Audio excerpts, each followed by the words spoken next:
ನಮಸ್ಕಾರ ರೀ ಸಾವುಕಾರ ಮಂದಿ. ಇವತ್ತು ನಾವು ಬಂದೀವ್ರಿ ಸರ್ವಜ್ಞನ ಹುಟ್ಟೂರಾದಂತಹ ಮಾಸೂರು. ಈ ಒಂದು ಮಾಸೂರಿಗೆ ಸರ್ವಜ್ಞನ ನಾಡು ಅಂತ ಸಹ ಕರೀತಾರೆ. ಇವರಿಗೆ ತ್ರಿಪದಿ ಬ್ರಹ್ಮ, ಮಹಾಕವಿ ಇನ್ನು ಮುಂತಾದ ಹೆಸರುಗಳಿಂದ ಇವರನ್ನು ಕರೆಯುತ್ತಾರೆ. ಮತ್ತು ಇವರಿಗೆ ವಚನಗಳಲ್ಲಿ ಇವರನ್ನು ಮೀರ್ಸೋಕೆ ಯಾರಿಲ್ಲ ಅಂತ ಹೇಳ್ಬೋದು.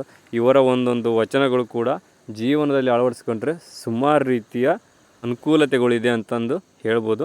ಮತ್ತು ಈ ಒಂದು ವಿಡಿಯೋದಲ್ಲಿ ನಾನು ನಿಮಗೆ ತೋರಿಸ್ತೀನಿ ಸರ್ವಜ್ಞ ನಾಡಲ್ಲಿ ಯಾವ ರೀತಿ ಇದೆ, ಏನಿದೆ, ಏನೆಲ್ಲ ಇದೆ ಅಂತಂದೇಳಿ. ಬನ್ನಿ. ನಮಸ್ಕಾರ ರೀ ಸಾವುಕಾರ ಮಂದಿ. ನಮಗೆಲ್ಲ ಸುತ್ತಾಡಿ ಸಾಕಾಗಿ ನಾವು ನಮ್ಮ ದೋಸ್ತಿ ಇವತ್ತು ಮದಗದ ಕೆಂಚಮ್ಮನ್ನ ನೋಡೋಣ ಅಂತೇಳಿ ಹೋಗ್ತಿದ್ದೀವಿ ರೀ. ಅಲ್ಲಿ ಮಹತ್ವ ಏನಂತೇಳಿ ನಿಮ್ಗೆ ಗೊತ್ತಿಲ್ಲ ಅಲ್ಲ, ನಾವು ನಿಮ್ಗೆ ತೋರಿಸ್ತೀವಿ, ನೀವು ನಮ್ಮ ಜೋಡಿ ಬರ್ರಿ. ಈ ತಾಯಿ ದರ್ಶನ ಮಾಡ್ಲಿಕ್ಕೆ ಸುಮಾರು ದೂರದಿಂದ ಜನ ಬರ್ತಾರೆ ರೀ. ಯಾಕಂದ್ರೆ ಇಲ್ಲಿ ಪವಾಡ ಹಂಗೈತ್ರಿ. ಇಲ್ಲಿ ವಾರ ತಿಥಿ ಗಿತಿ ಅಂತ ಇಲ್ರಿ. ನಿಮಗೆ ಯಾವಾಗ ಬರ್ಬೇಕು ಅನಿಸುತ್ತಲ್ಲ ಅವಾಗ ಬಂದುಬಿಟ್ಟು ಪೂಜೆ ಮಾಡಿಸ್ಕೊಂಡು ಅರ್ಚನೆ ಮಾಡಿಸ್ಕೊಂಡು ಹೋಗ್ಬೋದು ರೀ. ಇಲ್ಲಿ ನಮಸ್ಕಾರ ರೀ ಸಾವುಕಾರ ಮಂದಿ. ಇವತ್ತು ನಾವು ನಿಮಗೆ ಕರ್ಕೊಂಬಂದಿದ್ವಿ. ಇವರೇ ನೋಡ್ರಿ ನಮ್ಮ ಮದಗದ ಕೆಂಚಮ್ಮ. ಇವ್ರ ಪವಾಡ ಭಾಳ ಐತ್ರಿ. ಹಾಗಾಗಿ ಇಲ್ಲಿ ವಾರ ಗೀರ ಏನೂ ನೋಡೋಂಗಿಲ್ಲ ರೀ. ಜನ ಬರ್ಬೇಕು, ಅವ್ರು ದರ್ಶನ ಮಾಡ್ಬೇಕಂತ ಅಂದಾಗೆಲ್ಲ ಇಲ್ಲಿ ಬಂದು ಅವರ ಹಣ್ಣುಕಾಯಿ ಮಾಡಿಸ್ಕೊಂಡು ಪೂಜೆ ಮಾಡಿಸ್ಕೊಂಡು ಅರ್ಚನೆ ಮಾಡಿಸ್ಕೊಂಡು ಹೋಗ್ತಿರ್ತಾರೆ. ಇವತ್ತು ನಾವು ಬಂದಿದ್ದೀವಿ, ನೋಡೋಣ ಬನ್ನಿ, ನಿಮಗೆ ತೋರಿಸ್ತೀವಿ ನಮ್ಮ ತಾಯಿನ ಯಾವ ರೀತಿ ಅಲಂಕಾರ ಮಾಡಿದ್ದಾರೆ ಅಂತಂದೇಳಿ.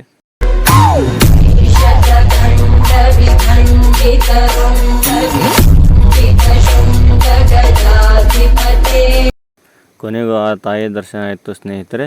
ಈಗ ಈ ಕೆಂಚಮ್ಮ ತಾಯಿಯ ದೇವಸ್ಥಾನದ ಪಕ್ಕದಲ್ಲಿರ್ತಕ್ಕಂತಹ ಒಂದು ಅತಿ ಪ್ರಖ್ಯಾತಿ ಪಡೆದಂತಹ ಕೆರೆ ಇದು. ಇದೇ ನೋಡಿ ಮದಗದ ಕೆರೆ. ಹಿಂದಿನ ನಮ್ಮ ಜನಪದರೆಲ್ಲ ತಮ್ಮ ನುಡಿಯೊಳಗೆ ಹೇಳಿರುತ್ತಹ ಮಾಯದಂಥ ಮಳೆ ಬಂತಣ ಮದಗದ ಕೆರೆಗೆ ಅಂತ ಹೇಳಿರೋ ಕೆರೆನೇ ಈ ಮದಗದ ಕೆರೆ. ನೋಡಿ ಸ್ನೇಹಿತರೆ, ಸಂಜೆಯ ನೋಟ ಹೇಗಿದೆ ನೋಡ ನೋಡ, ಎಷ್ಟು ಚಂದ.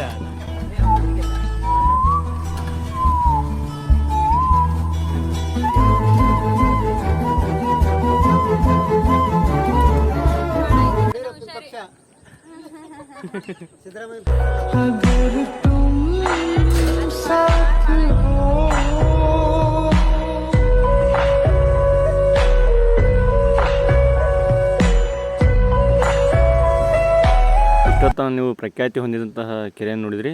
ಈಗ ನೀವು ನೋಡ್ತಾ ಇರೋದು ಆ ಕೆರೆಯ ನೀರ್ಗಾಲುವೆಯನ್ನು. ಈ ನೀರು ಕಾಲುವೆಯನ್ನು ಕೆಳದಿ ನಾಯಕರ ಆಳ್ವಿಕೆ ಕಾಲದೊಳಗೆ ನಿರ್ಮಾಣ ಮಾಡಲಾಗಿದೆ. ಆಗಿನ ಕಾಲದಲ್ಲಿ ಬಡ ರೈತರಿಗಾಗಿ ನೀರಾವರಿ ಸೌಲಭ್ಯ ಒದಗಿಸಬೇಕಂಥೇಳಿ ಕೆಳದಿ ನಾಯಕರು ಈ ಕಾಲುವೆಯನ್ನು ನಿರ್ಮಾಣ ಮಾಡಿರ್ತಾರೆ. ಈ ಒಂದು ನೀರುಗಾಲುವೆಯಲ್ಲಿ ಸುಮಾರು ರೀತಿಯ ವಿಶೇಷತೆಗಳಿದೆ. ಇದು ಆಗಿನ ಕಾಲದಲ್ಲಿ ಅವ್ರು ಮಾಡಿರ್ತಕ್ಕಂತಹ ಗೇಟ್ಗಳಂತ, ಇವಾಗೇನು ನಾವೆಲ್ಲ ಗೇಟ್ಗಳಂತ ಕರಿತಾವಲ್ಲ, ಇದು 3ರಿಂದ 4 ರೀತಿ ಗೇಟ್ಗಳಿದ್ದಾವೆ. ಇದರಲ್ಲಿ ನೀರು ಹೆಚ್ಚು ಕಡಿಮೆ ಮತ್ತು ಜಾಸ್ತಿ ಬೇಕಾದ್ರೆ ಬಿಟ್ಕೋಬೋದು.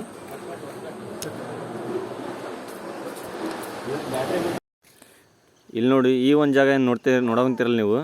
ಈ ಜಾಗದೊಳಗೆ ಆಗಿನ ತಂತ್ರಜ್ಞಾನ ಬಳಸಿ ನೀರಿನ ಆ ಕಾಲುವೆ ಮುಖಾಂತರ ಹೋಗೋಂಥ ಒಂದು ಕಸ ಕಡ್ಡಿ ಎಲ್ಲ ಹೋಗಿ ನೀರು ಮುಂದಕ್ಕೆ ಸಾಗದಂತೆ ತಡೆಗಟ್ಟೋ ಸಾಧ್ಯತೆ ಇದೆ ಅಂಥೇಳಿ ಅಲ್ಲೆಲ್ಲ ಕತ್ರಿ ರೀತಿಯ ಒಂದು ತಂತ್ರಜ್ಞಾನ ಅಳವಡಿಸಿದರೆ ಆ ಕತ್ರಿ ಒಳಗಡೆ ನೀರಿನಾಗ ಹೋದಂತಹ ಎಲ್ಲ ಕಸ ಕೊಚ್ಚಿ ನೀರು ಶುದ್ಧವಾಗಿ ಏನೂ ತೊಂದರೆ ಅಡಚಣೆ ಆಗದಂತೆ ಮುಂದಕ್ಕೆ ಹೋಗೋ ರೀತಿ ಅನುಕೂಲ ಇದೆ.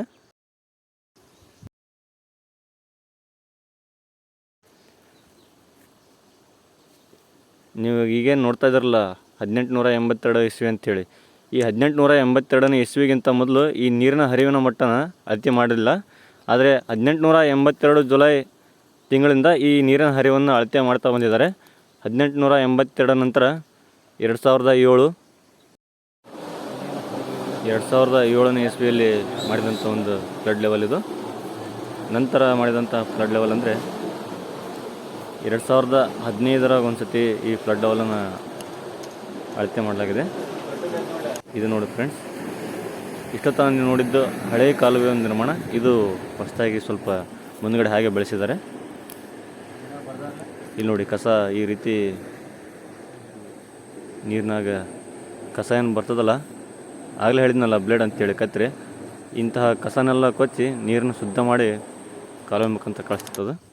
ಈ ಒಂದು ವಿಡಿಯೋದಲ್ಲಿ ನಮಗೆ ತಿಳಿದ ಮಟ್ಟಿಗೆ ಇನ್ಫಾರ್ಮೇಷನ್ ನಾವು ನಿಮಗೆ ತಲುಪಿಸಿದ್ದೇವೆ ಅಂತ ಅಂದ್ಕೊಂಡಿದ್ದೀವಿ.